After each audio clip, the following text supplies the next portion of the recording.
யாருமோ இந்த உலகத்தில் வாழ்ந்த வாழ்க்கையை விட அதிகமாக எங்க வாழ்வோம் கபரு, அதுக்கு அடுத்து மறுமை.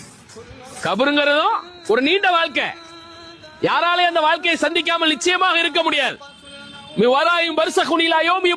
அல்லாஹ் குர்ஆன்ல சொல்றான், இந்த உலகத்தினுடைய அழிவு வரைக்கும், நாளை கியாமத்துக்கான எழுப்புதல் வரைக்கும் ஒரு மனிதன் ஒரு நீண்ட வாழ்க்கையை வாழப்போட ஒரு பர்சக் என்பது இங்கதான் இருக்கு, இந்த கபருக்குள்ள. இந்த கபருக்குள்ள. அதனாலதான் இது போன்ற கபர்ஸ்தானுகளுக்கு சஹாபாக்கள் எல்லாம் வந்தாங்கன்னா தாரை தாரையாக கண்ணீர் வடித்து அழுவாங்க. அங்கே உள்ளுக்குள்ளே என்ன நடக்கிறது என்பதை அல்லாஹ் தான் அறிந்தவனார். மனிதர்களான நமக்கு தெரியாது.